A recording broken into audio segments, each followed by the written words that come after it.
Nós vamos continuar então esta série de mensagens sobre a igreja, não exatamente esta igreja presbiteriana Libertas, nem a denominação presbiteriana, nem a igreja batista ou metodista, mas a igreja de Deus, a igreja de Cristo espalhada pelo mundo. Claro que a igreja local é uma expressão dessa igreja maior.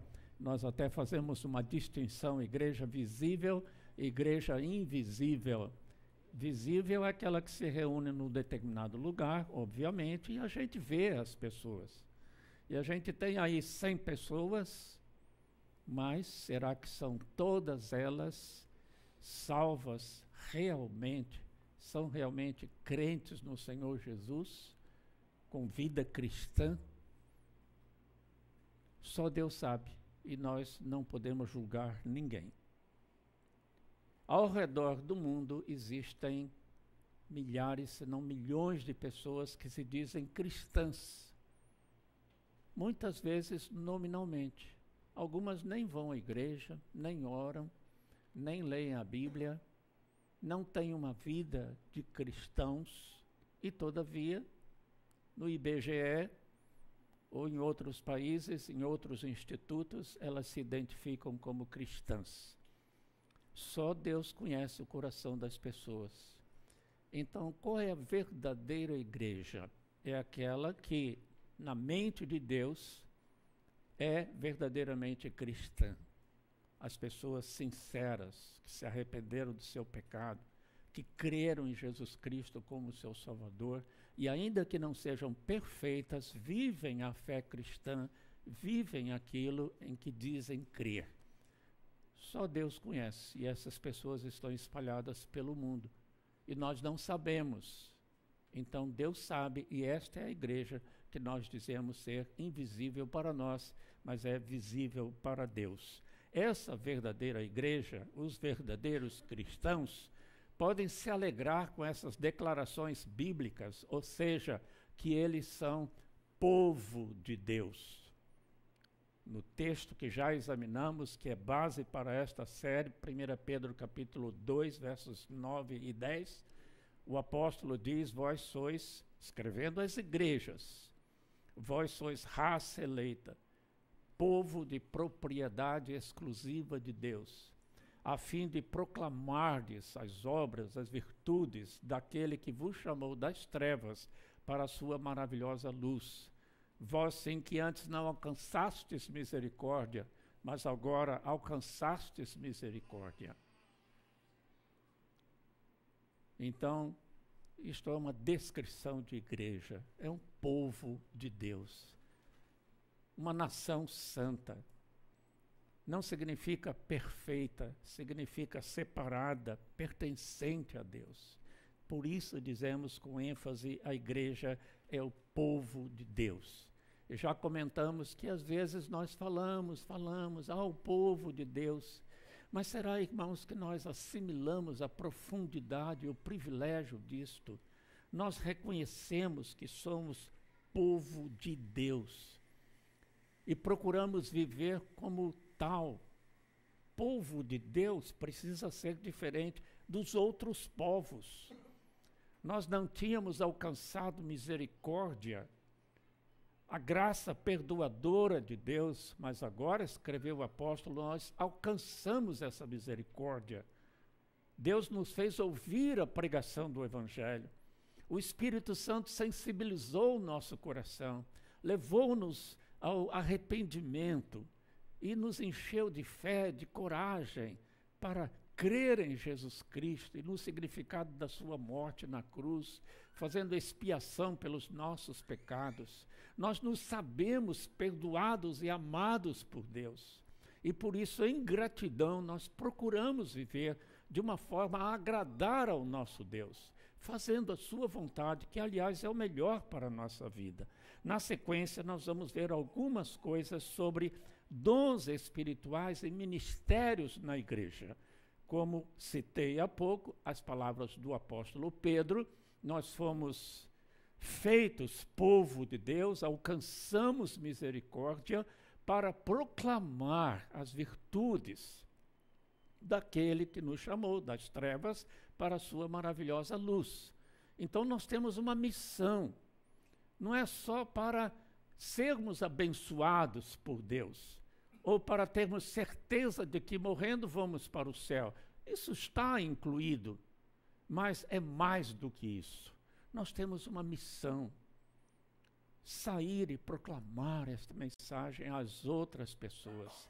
Respeitamos as religiões, respeitamos as pessoas, mas temos uma missão que nos foi dada pelo próprio Deus: falar do amor de Deus com as pessoas, falar da reconciliação com Deus, falar da possibilidade de viver uma vida mais feliz, fazendo a vontade de Deus com a ajuda do Senhor Jesus Cristo, que age em nós pelo Espírito Santo.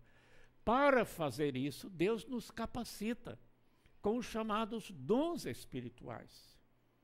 Não é fácil, ou diria, é até impossível convencer as pessoas de seus pecados, convencê-las de que aquele judeu chamado Jesus, há 2000 anos, e que morreu numa cruz como um malfeitor, era o Filho de Deus, o nosso Salvador, e que ressuscitou e está vivo e há de voltar. É difícil nesse mundo materialista convencer as pessoas. As pessoas muitas vezes se acomodam e dizem: você tem a sua religião, eu tenho a minha. E por que a sua é verdadeira e a minha não é? E nós não saímos por aí acusando os outros e dizendo a sua religião é falsa, etc. e tal. Nós pregamos uma mensagem positiva, lhes falamos do amor de Deus, mas enquanto nós explicamos o Evangelho, que é boa nova, é preciso que Deus haja na mente e no coração das pessoas, que nós tenhamos sensibilidade, que nós saibamos pregar o Evangelho e, mais do que isso, trabalhar na igreja para que ela atue em todos os setores, mantendo viva esta causa e fazendo-a avançar, alcançar mais pessoas. Deus nos capacita para isto. Ele nos manda fazer e então Ele nos dá dons ou habilidades, nos capacita para que nós possamos fazer isso. E é sobre isso que nós queremos falar nesta noite. Já se comparou a igreja com um jogo de futebol, onde 22 homens estão no gramado, dando duro, se esforçando a exaustão e desesperadamente necessitados de descanso. Enquanto isso, nas arquibancadas, milhares de pessoas desesperadamente necessitadas de exercício. Uns poucos ali fazendo tudo, e os outros na arquibancada, assentados, assistindo, e pior, muitas vezes gritando com o treinador, gritando com o juiz, xingando os jogadores, muito poucas vezes aplaudindo e muito mais vezes criticando. Irmãos, lamentavelmente isso acontece nas igrejas locais. Quantas vezes nós temos um punhado de pessoas, poucas pessoas, dando conta de todos os chamados serviços ou ministérios da igreja, enquanto há uma quantidade de pessoas assentadas nas cadeiras ou nos bancos. Algumas igrejas têm 2.000, 3.000 pessoas ouvindo, e quando acaba o culto, criticando o pastor, criticando o sermão, foi longo demais, foi chato, ou criticando o louvor, achando que foi desafinado, criticando a recepção, criticando a arrumação. É mais fácil criticar do que colaborar, do que pôr as mãos na massa. Não permitamos que a nossa igreja seja assim, um punhado de gente trabalhando e as outras pessoas ou assistindo pura e simplesmente e às vezes criticando, desencorajando. Os serviços na igreja são chamados na Bíblia de ministérios. Isso começou com Jesus, que veio, conforme ele mesmo disse, para servir. E pensemos, irmãos, nos lembremos, tenhamos em mente que Jesus é Deus encarnado. Se alguém podia ficar aqui assentado num trono, sendo servido, seria Jesus, que de fato é chamado Senhor dos Senhores, Rei dos Reis. Mas ele já começou humilde, nasceu numa manjedoura, num fundo de quintal. Foi visitado primeiramente por pessoas humildes, simples, segregadas da sociedade, os pastores que cuidavam no meio da noite das suas ovelhas nas campinas de Belém. Mas Deus lhes deu o privilégio de serem os primeiros a receberem a boa nova. Nasceu o Messias, nasceu o menino Jesus. Eles largaram as suas ovelhas e foram visitar Jesus. E a vida de Jesus foi em Nazaré, uma cidadezinha humilde do interior, apagada do mapa. Trabalhou duro como carpinteiro já na sua adolescência. E durante o seu ministério público, precisou dizer a alguns que achavam vantajoso ser discípulo de Jesus por causa da sua fama, onde a fama deve haver dinheiro, e Jesus os alertou dizendo: o Filho do Homem, se referindo a ele mesmo, não tem sequer onde reclinar a cabeça. Jesus era pobre. E ele disse para os seus discípulos: eu vim, não para ser servido, mas para servir. E essa deve ser a nossa postura, nossa atitude na igreja. Lembre-se, somos o povo de Deus, chamados para ouvir, obedecer e servir. Temos frisado isto nas mensagens anteriores desta série. Somos um povo que foi chamado, sim, para usufruir deste privilégio, ser povo de Deus. Usufruir das suas bênçãos. Mas não só isto, temos que ouvir, obedecer a sua palavra e nos colocarmos à sua disposição para servir à sua causa. E a maneira principal de fazer isto é vivendo de fato a vida cristã, que nós chamamos dar testemunho da sua fé. Uma vida que inspire os outros a amar a Deus e a amar a Jesus, que fazem essa transformação na nossa vida. Nossa missão ou serviço foi claramente colocada pelo Senhor Jesus. Em algumas passagens, eu lembro apenas as duas mais conhecidas, Mateus 28, 19 a 20, temos ali a chamada Grande Comissão. Deus nos comissionou dizendo-nos: ide por todo o mundo e pregai o evangelho a toda criatura. Esta é a versão em Marcos, mas aqui em Mateus diz: ide e fazei discípulos de todas as nações. Pelo mundo inteiro a igreja vai fazendo novos convertidos a Cristo, fazendo novos discípulos do Senhor Jesus, novos integrantes do povo de Deus. E nesta passagem Jesus diz: e eu estou convosco todos os dias, até a consumação dos séculos. Então ele vai nos capacitar, ele vai nos usar.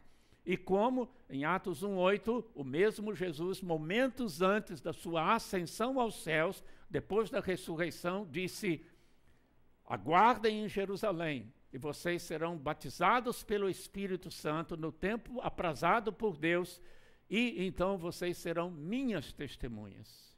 Recebereis poder ao descer sobre vós o Espírito Santo, e sereis minhas testemunhas, meus proclamadores da boa nova do Evangelho.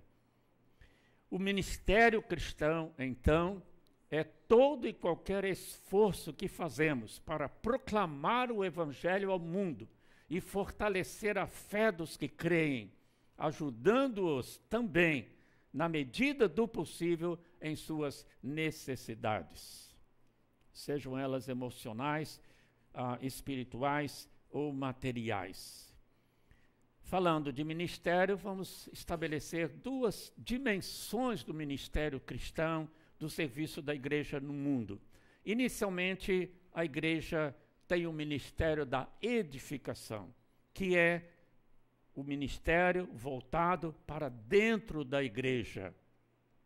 Nossa presença e amor na igreja, nas reuniões, nos cultos da igreja, fazem ou devem fazer diferença. Lá em Romanos 9, ou melhor, 12, 9 a 11, entre outras belas passagens nesse sentido, nós lemos: amem as pessoas sem fingimento, odeiem tudo que é mal, apeguem-se firmemente ao que é bom, amem-se com amor fraternal e tenham prazer em honrar uns aos outros. Jamais sejam preguiçosos, mas trabalhem com dedicação e sirvam ao Senhor com entusiasmo. E eu poderia continuar lendo, mas isto já basta para nos dar aí o espírito com que nós nos reunimos e colaboramos nos ministérios da igreja. Em Hebreus capítulo 10, lemos também que nós devemos nos exortar, nos encorajar uns aos outros e não deixarmos de nos reunir, como diz o texto. Tanto mais quanto vedes que o dia da volta do Senhor Jesus se aproxima.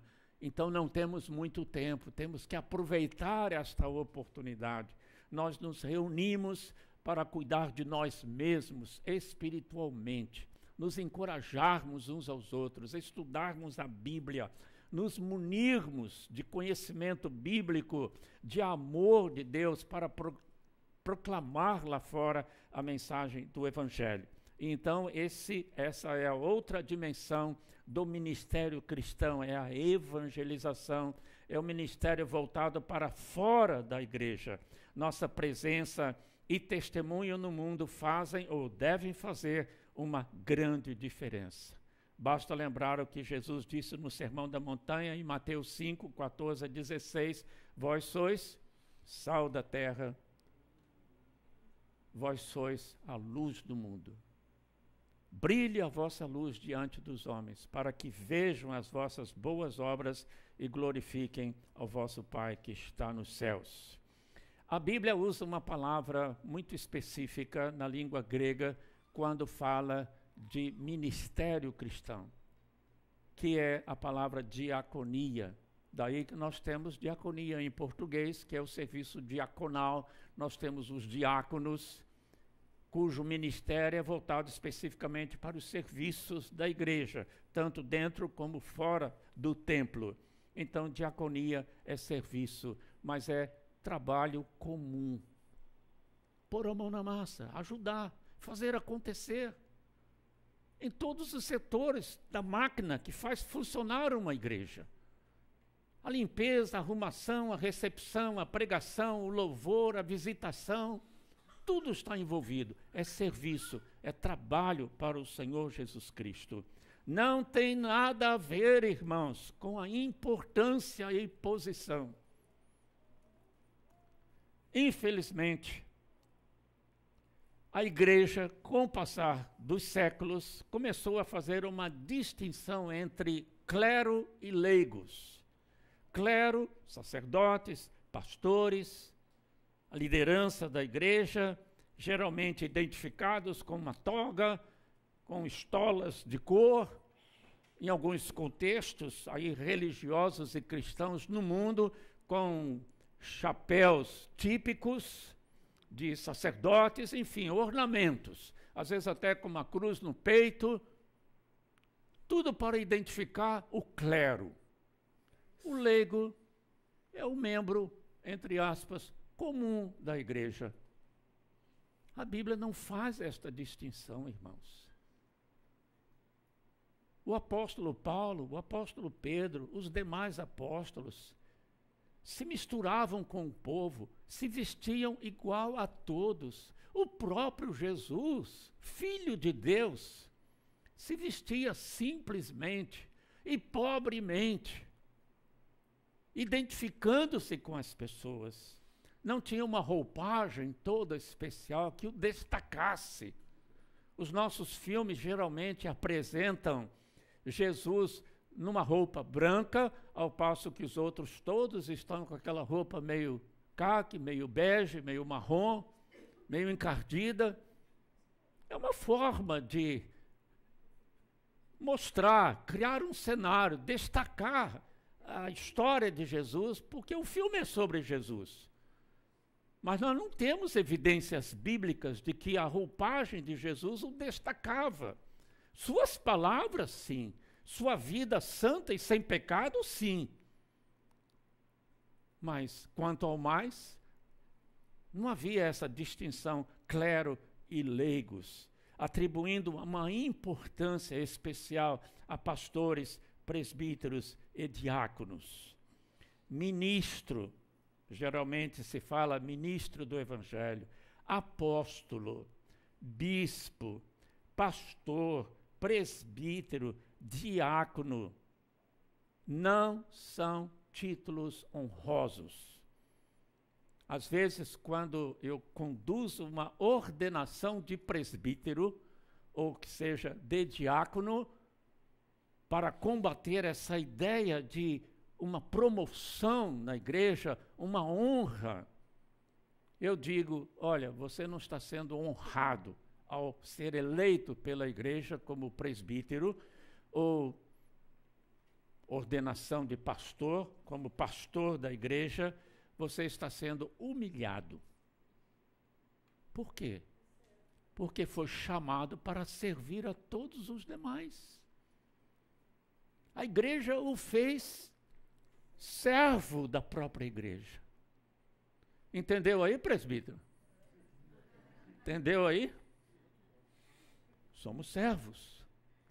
E Pedro escreveu na sua epístola, rogo aos presbíteros, eu presbítero com eles, pastoreai o rebanho, usando a figura do pastor que dava aquele duro para conduzir as ovelhas, levá-las aos pastos verdejantes, às águas tranquilas. Era um trabalho, um servo, cuidando das ovelhas que nem eram suas, assim como hoje cuidamos de ovelhas que não são nossas, são do Senhor Jesus Cristo, o bom pastor. E Pedro continua dizendo, rogo-vos que pastoreiem o rebanho de Deus, não como dominadores. Nenhum pastor, nenhum presbítero é dono da igreja para impor sua própria vontade, para ser totalitário, tem que ser do meu jeito. Ele é servo. E ainda continua Pedro dizendo, e não por sorte da ganância. Não vou nem mencionar nomes claros e nem quantias, mas eu tenho ouvido falar de pastores que, convidados para uma determinada igreja de certo gabarito, isso em cidades diferentes, igrejas de denominações diferentes, exigiram um certo salário muito alto, tipo gente de Brasília. Nenhum pastor, e eu agradeço a Deus por Ele ter posto no meu coração esse espírito, porque não sou melhor do que ninguém, mas por causa destes ensinos bíblicos eu tenho procurado seguir esta linha. Já passei por várias igrejas, em 52 anos de ministério, eu nunca perguntei quanto vou ganhar quando convidado para pastorear uma igreja, para então decidir se aceito ou se não aceito. E nunca pedi aumento de salário, nunca impus condições, e nunca nos faltou nada. Faltou, mulher? Nunca faltou pão na nossa mesa. E já passamos alguns anos de ministério, principalmente no interior de Minas Gerais, não tínhamos nem conta no banco. E nunca faltou pão na nossa mesa.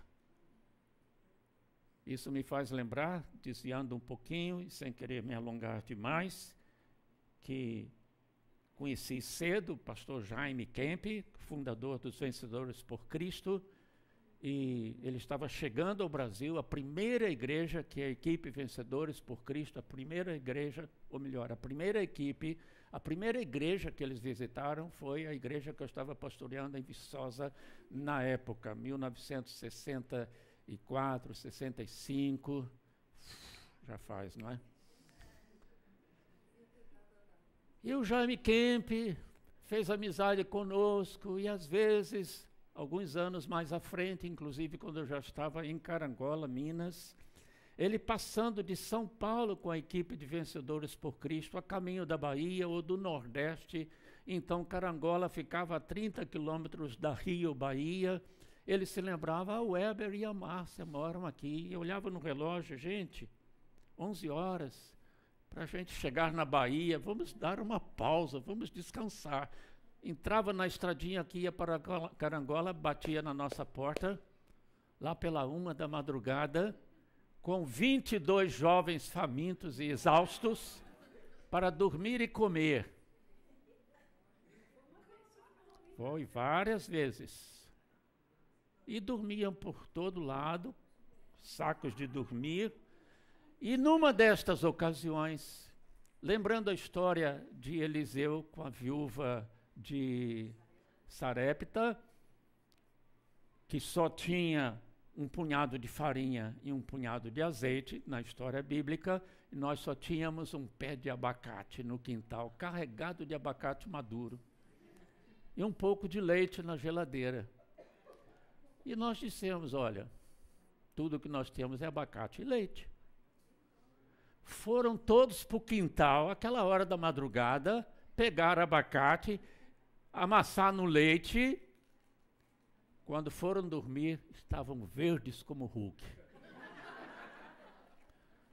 Então a gente tem essas histórias, mas aqui ilustra que nós tivemos os nossos tempos de escassez e, todavia, irmãos, não de fome e nem de tristeza ou infelicidade. Oh, bons tempos aqueles.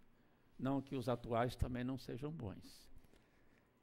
Ministro, apóstolo, bispo, pastor, presbítero, diácono, equipe de louvor, coordenador desse ou daquele ministério, ninguém é mais importante do que ninguém.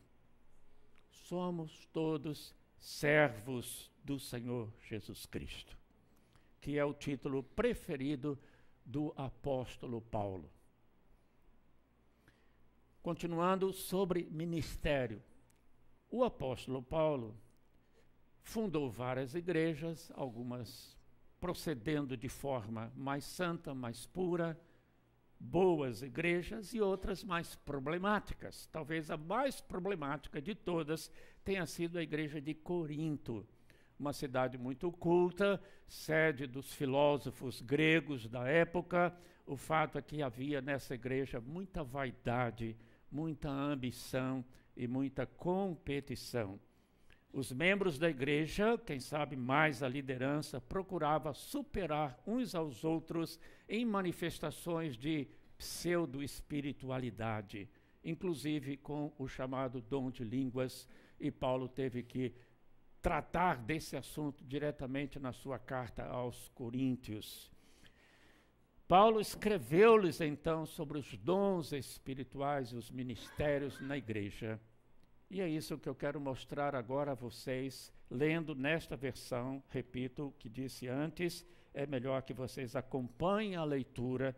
Nós vamos deixar que a Bíblia fale. Eu vou ler um trecho e em seguida eu vou dar umas pinceladas sobre o significado do que Paulo está dizendo. Mas então vai ser uma exposição, ainda que rápida, e não palavra por palavra, desse precioso capítulo sobre os dons espirituais. No boletim eu escrevi também outras visões do mesmo assunto. Você deve ler em casa depois, se ainda não leu, porque eu mandei para quase todos por internet, pela rede social. E ali eu cito as 4 passagens principais sobre dons espirituais na Bíblia.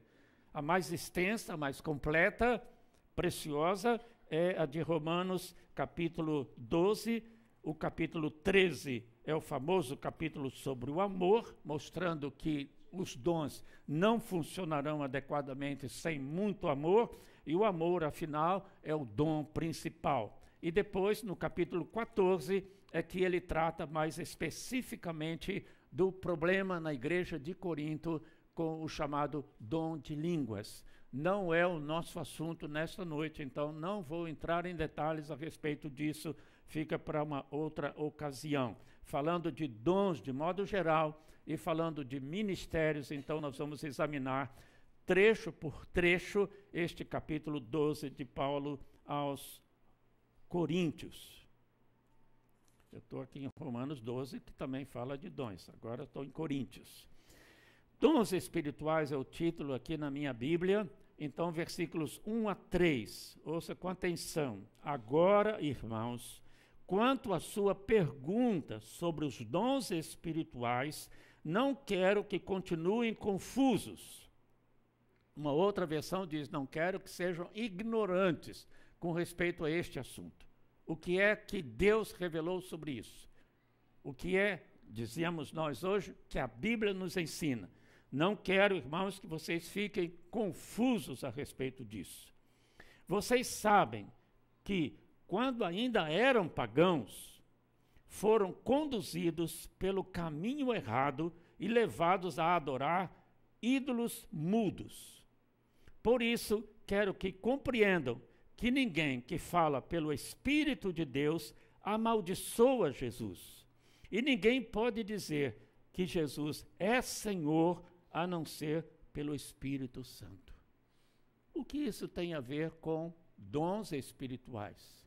Paulo quer falar sobre o assunto dos dons e dos ministérios, mas ele chama primeiro a atenção para o fato que precisamos estudar o assunto, não podemos ignorá-los, e depois ele afirma que o Espírito Santo é o agente da conversão, da regeneração espiritual e da santificação.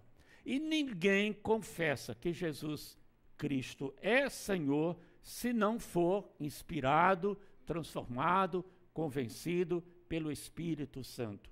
O ministério cristão, então, segue a esta obra do Espírito Santo, nos convertendo, nos salvando, nos reconciliando com Deus, e a confissão, Jesus Cristo é Senhor, implica no reconhecimento, eu sou servo.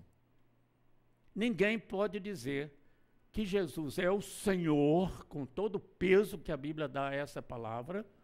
Os romanos diziam, Kyrios César, César é Senhor. E vinha o cristão e dizia, não, Jesus Cristo é Senhor. Porque a palavra Senhor, Kyrios, no grego, tinha um peso que o imperador atribuía a si, inclusive o direito de tirar a vida das pessoas quando quisesse. Nós vemos nos filmes de gladiadores, quando um derruba o outro e está pronto para matá-lo, antes de matá-lo, ele olha para o imperador.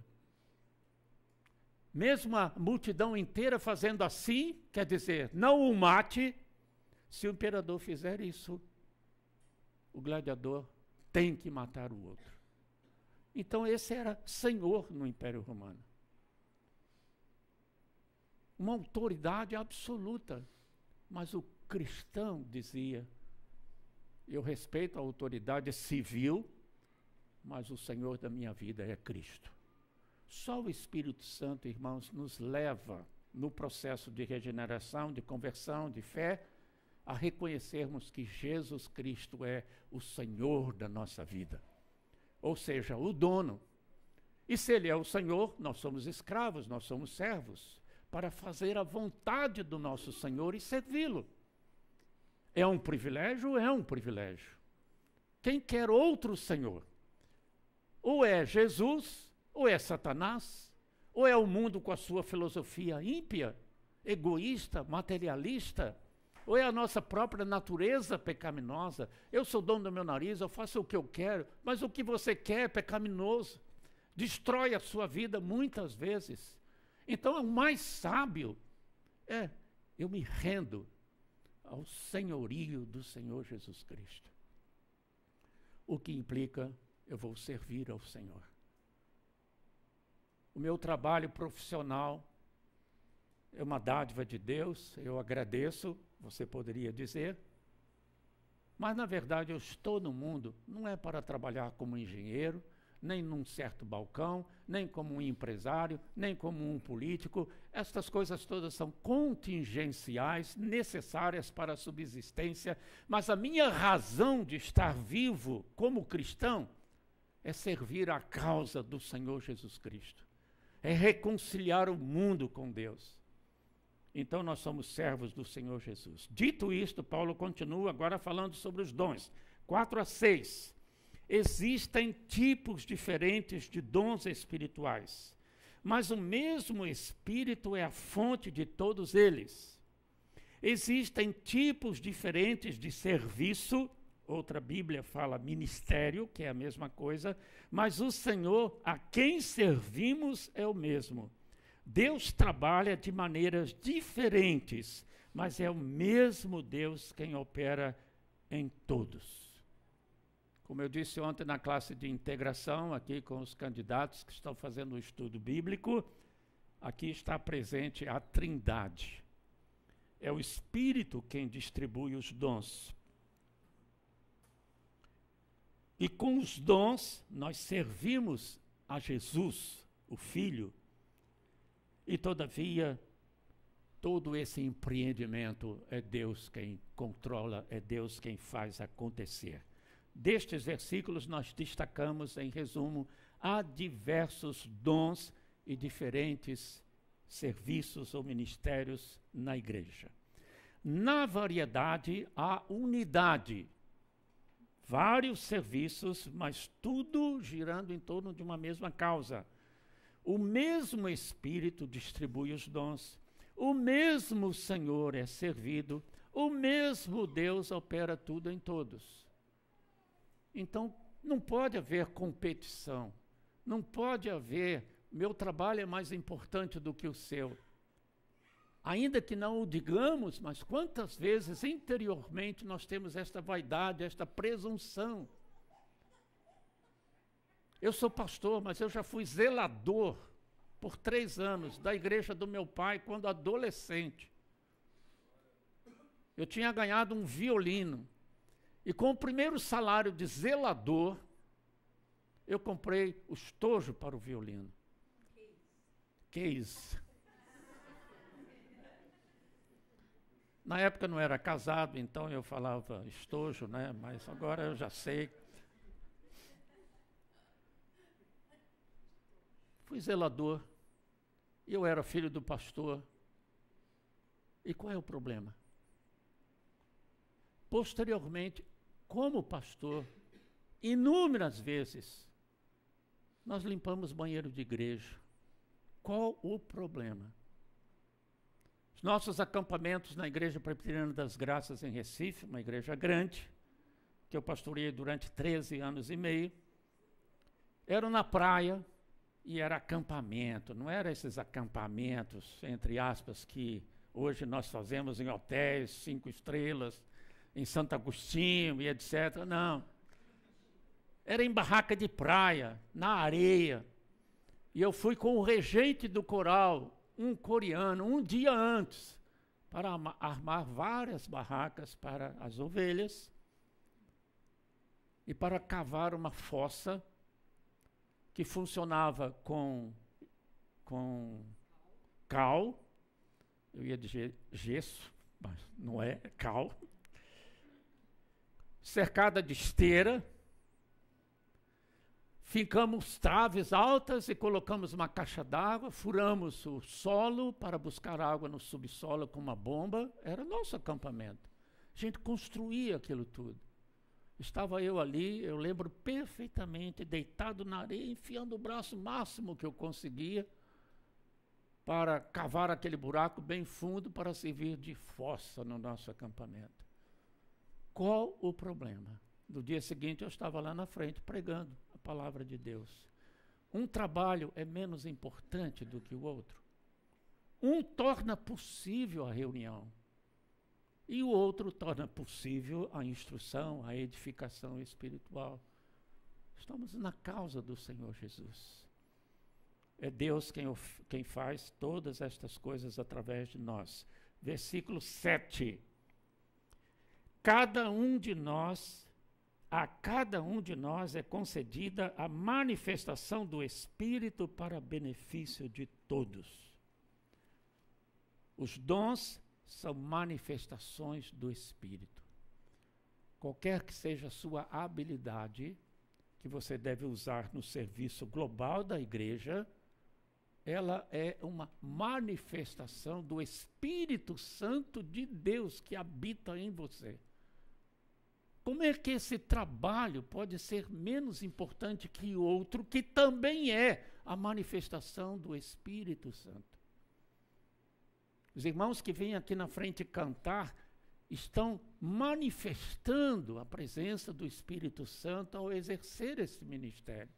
Os irmãos que estão ali no som, que tornam possível a melhor audição da pregação, dos louvores, e que isso é transmitido pela internet, colocado no site da igreja depois, eles estão ali com uma manifestação do Espírito Santo.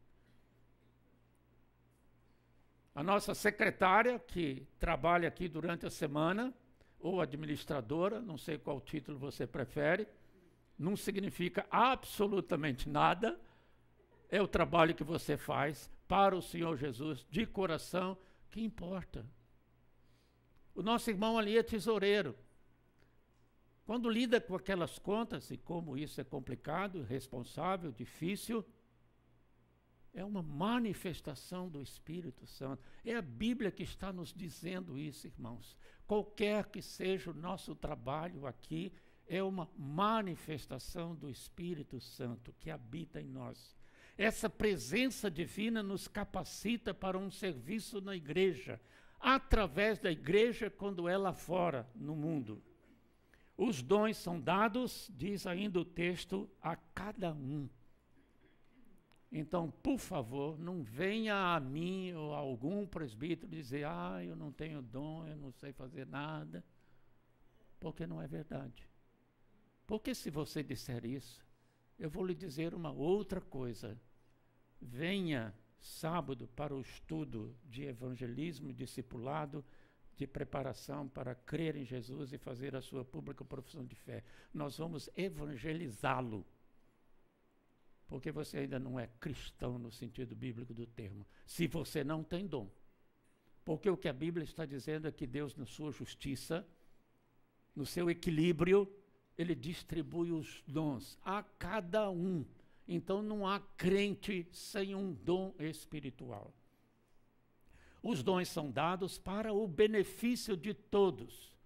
Não é para a sua vaidade, para o seu orgulho, não é para você enterrá-lo, como Jesus falou na parábola dos talentos, é para que você o use para o benefício de todos na igreja.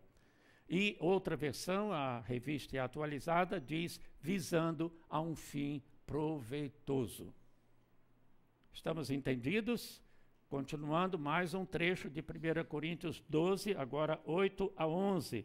Presta atenção, cada frase é importante. A um, o Espírito dá a capacidade de oferecer conselhos sábios. Agora, alguns dons são mencionados. A outro, o mesmo Espírito dá uma mensagem de conhecimento especial. A um mesmo Espírito, o mesmo Espírito dá grande fé. A outro, o único Espírito concede o dom da cura. A um, ele dá o poder de realizar milagres. A outro, a capacidade de profetizar. A outro, ele dá a capacidade de discernir se uma mensagem é do Espírito de Deus ou de outro espírito. a outro membro da igreja ainda dá a capacidade de falar em diferentes línguas, enquanto a um outro dá a capacidade de interpretar o que está sendo dito. Tudo isto é distribuído pelo mesmo e único Espírito que concede o que deseja a cada um. Então, o que a gente destaca aqui? Os dons são distribuídos soberanamente. É o soberano Deus, através do soberano Espírito Santo, quem decide qual dom você vai ter. Você não escolhe o dom que lhe agrada mais. O Espírito distribui conforme quer, soberanamente. Note bem as expressões, a um e a outro. A um dá esse dom, a outro dá aquele outro dom. Todos recebem pelo menos um dom. Como eu disse, não há ninguém sem dom. Todos recebem pelo menos um dom. Muitos recebem mais de um dom. Por que eu digo isso? Porque a lista de dons na Bíblia é relativamente pequena. E já havia, então, milhares de cristãos. Forçosamente, alguns teriam que receber mais dons. Ninguém recebe todos os dons. Na sabedoria de Deus, Ele não concede todos os dons, todas as habilidades a um só indivíduo na igreja. Você pode pensar Billy Graham, você pode pensar o Tim Keller, que muitos estão aí lendo, cabeças fantásticas, um evangelista extremamente consagrado, que fez 90 anos essa semana, conhecido no mundo inteiro, pregou para milhões de pessoas. Ele não tinha todos os dons. Menciono apenas o cantor que ele levava sempre consigo, Beverly Share, que já faleceu, uma voz, um barítono, uma coisa linda. Eu ouvi Billy Graham pregar aqui no Maracanã e o Beverly Share cantar. E há gravações, é só você procurar na internet, você acha gravações do Beverly Share, cantando aqueles hinos maravilhosos. John Wesley, o grande pregador que fundou o metodismo no século XVIII, ele levava, eu não me lembro agora com exatidão, tinha o irmão que cantava, o Charles Wesley, mas eu não sei dizer qual o músico que andava com eles. Nós aqui temos a nossa equipe de louvor, que está precisando de mais gente que tenha o dom da voz e outras coisas espirituais para poder juntar ao talento. Depois eu falo disso, aí no boletim está escrito essa distinção entre dom e talento. Mas a gente precisa de outras pessoas nos acompanhando, porque um faz uma coisa, o outro faz outra coisa, e tudo acontece com a bênção de Deus. Numa mesma igreja, receberiam todos o dom de línguas? Eu disse que não ia tratar desse assunto, mas falando na distribuição dos dons, a um esse, a outro aquele outro dom, e ninguém tem todos os dons ou o mesmo dom, vale observar o que Paulo vem a corrigir na igreja de Corinto no capítulo 14. Em alguns contextos, dito pentecostais ou neopentecostais, estou aqui respeitando a posição deles, mas biblicamente não posso concordar. Existe uma tal ênfase ao batismo do Espírito Santo ocorrido no dia de Pentecostes, daí o nome Igreja Pentecostal, onde eles, numa falha de hermenêutica, interpretando aquela experiência histórica dos primeiros discípulos naquele dia, eles acham que todo mundo que recebe o batismo do Espírito Santo evidencia essa experiência falando em línguas. Então, nessas comunidades, é comum dizer-se que todos falam em línguas. E você vai a um culto desse e, geralmente, há um momento, se não durante todo o culto, em que todos estão falando ao mesmo tempo. E coisas que ninguém entende.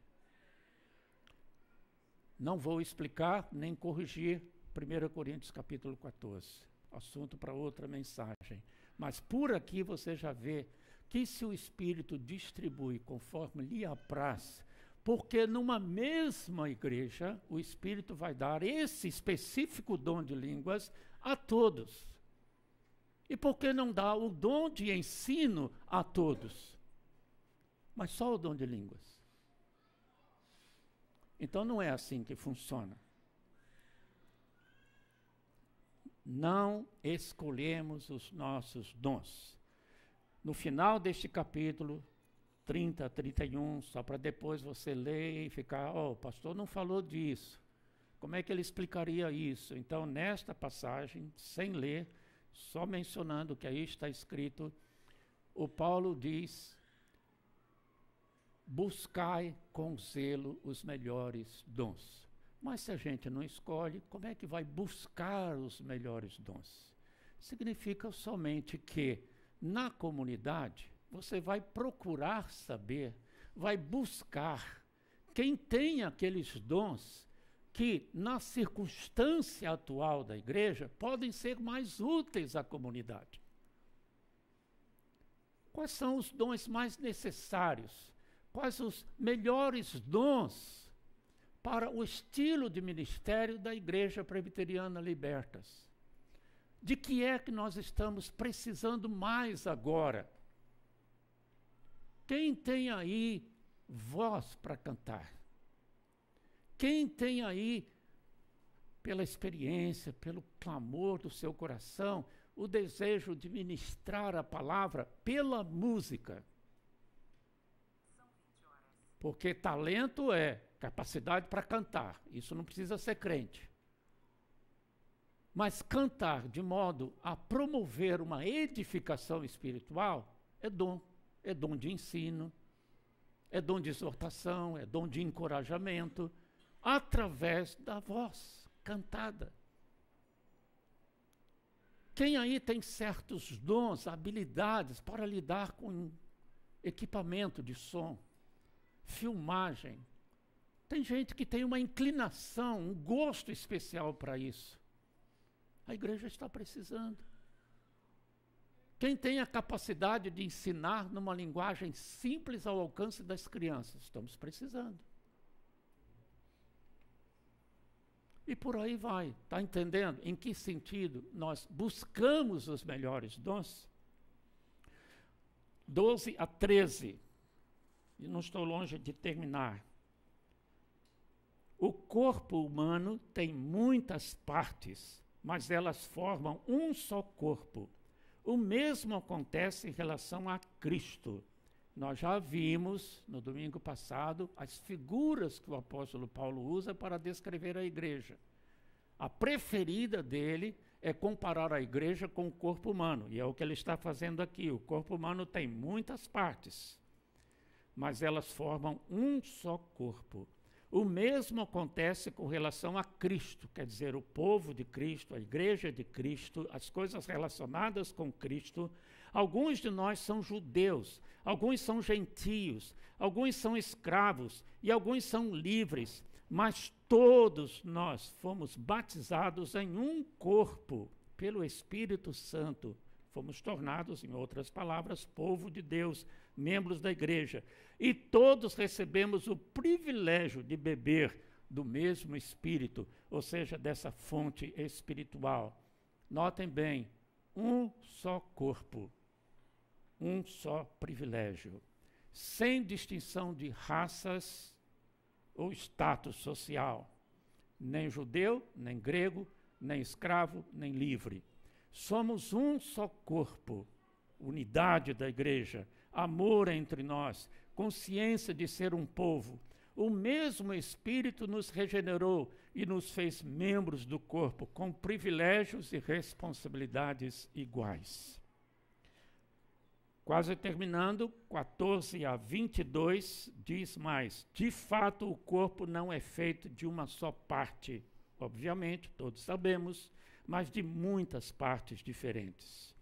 Se o pé diz, prestem atenção, não sou parte do corpo porque não sou mão, acaso, por isso, deixa de ser parte do corpo?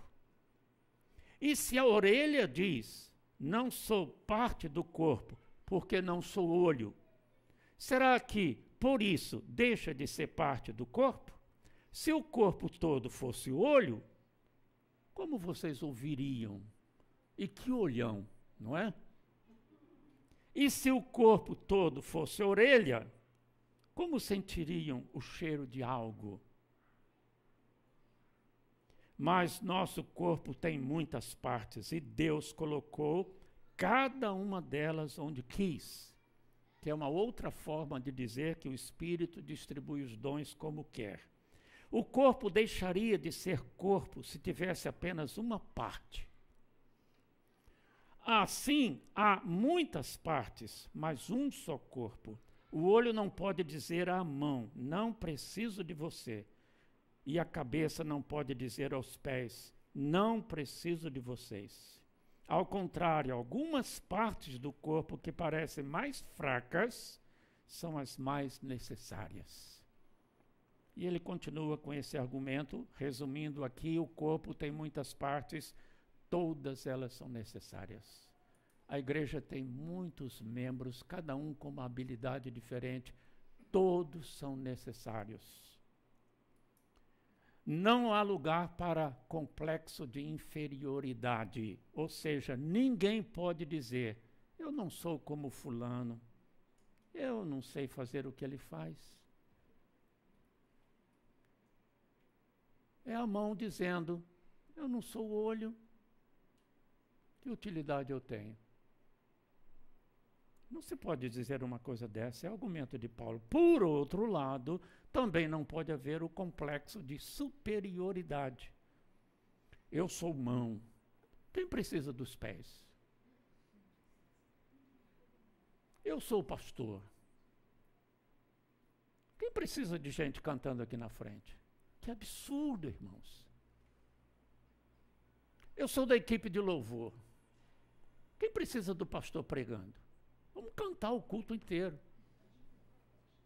E nós aqui, domingo, bem vestidos, somos a igreja. Quem precisa da zeladora que vem aqui no meio da semana? Dispensa a zeladora e você vai ver a falta que ela faz.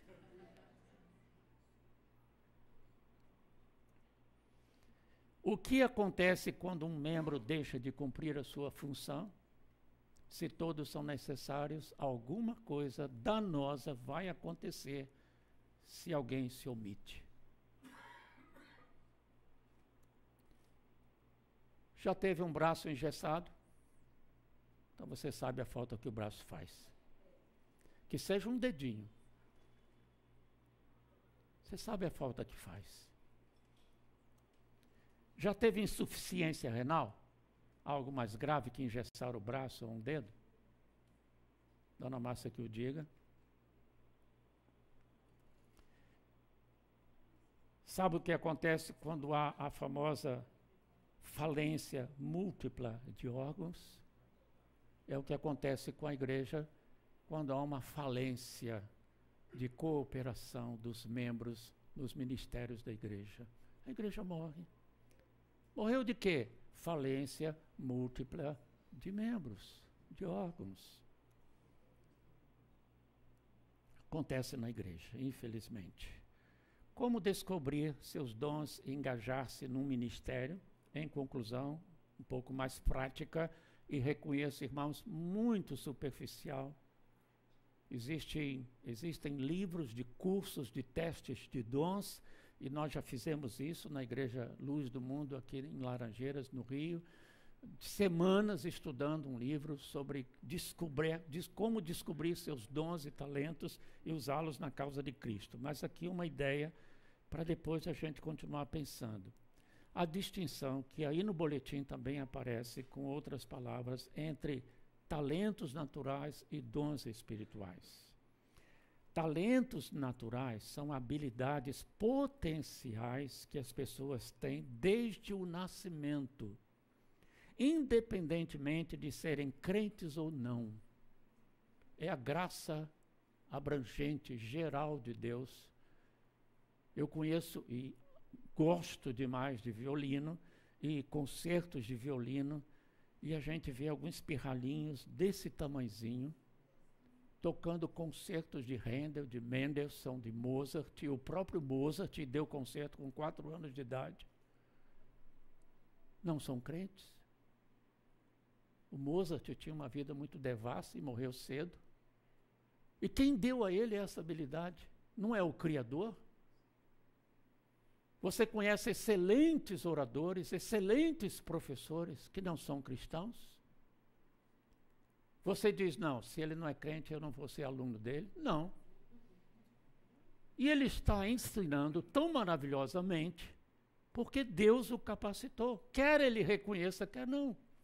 Talento com o qual a pessoa nasce e depois ela desenvolve o talento.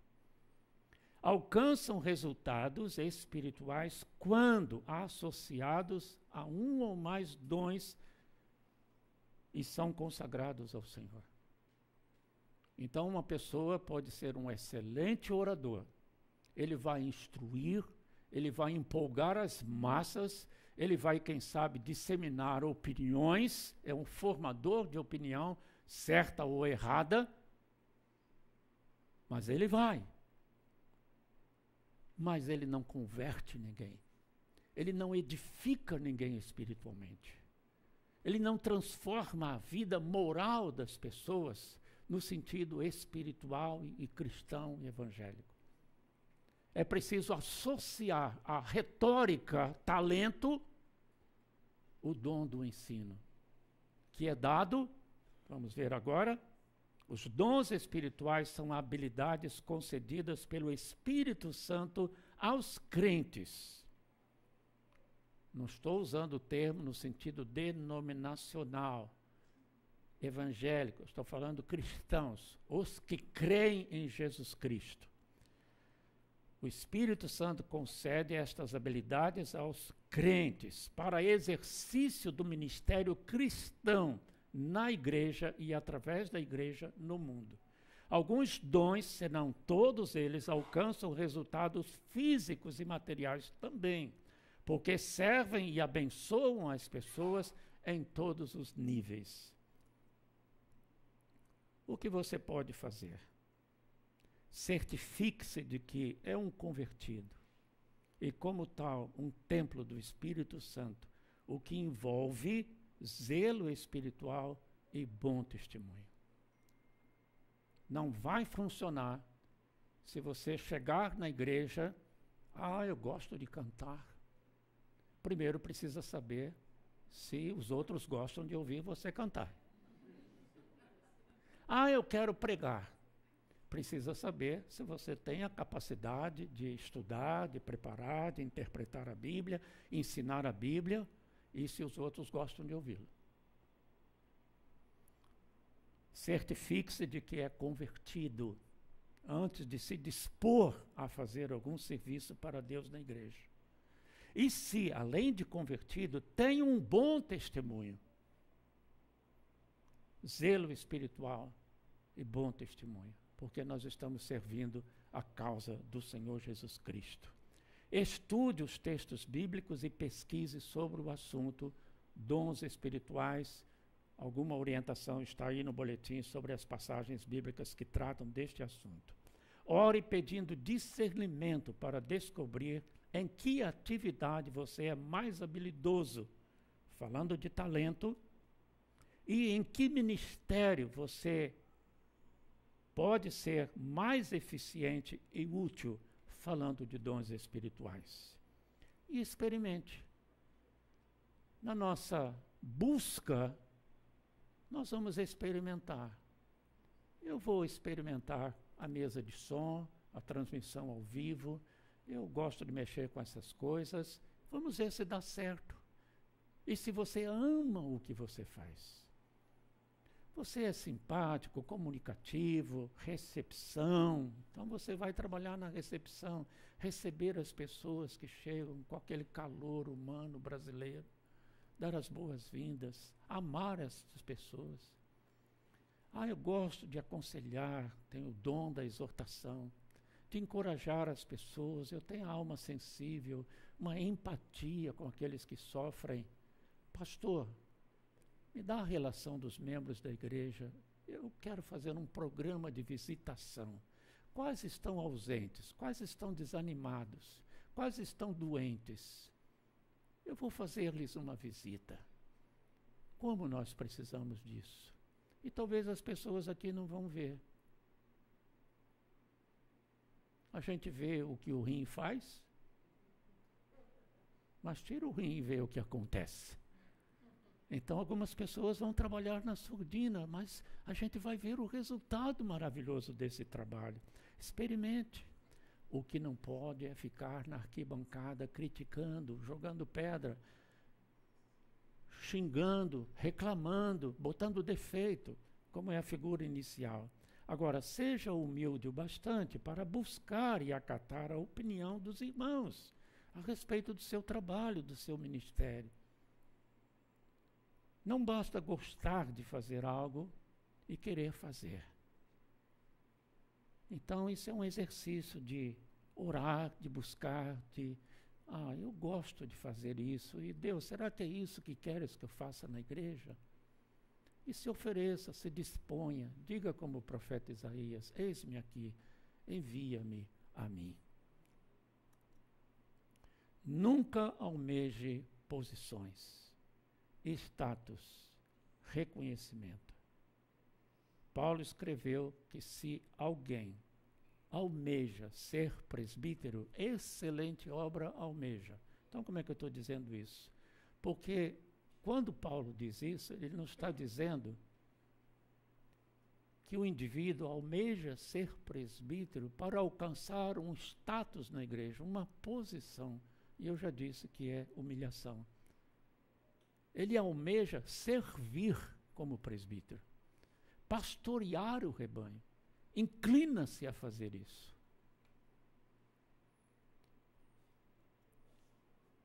No próximo domingo, se Deus o permitir, nós vamos falar sobre um dos ministérios na igreja, ou da igreja, que é a adoração, que é o principal, porque tudo aqui é para a glória de Deus. Antecipando, e depois vamos explicar, a adoração precisa ser teocêntrica e não antropocêntrica, voltada para Deus e não para o homem. Cristocêntrica, a mesma coisa. A grande necessidade que temos da adoração, sobre formas de adoração e os elementos componentes de um culto ou de uma adoração. Muito importante também no estudo bíblico. Deus nos abençoe. Desculpe se passei um pouquinho da hora. Já temo que eu gosto de falar e você não gosta de ouvir. Mas espero que tenha sido útil e oro a Deus para que todos nós possamos refletir sobre este assunto tão importante. A nossa igreja possa ter todos os seus membros envolvidos em algum tipo de ministério. Amém?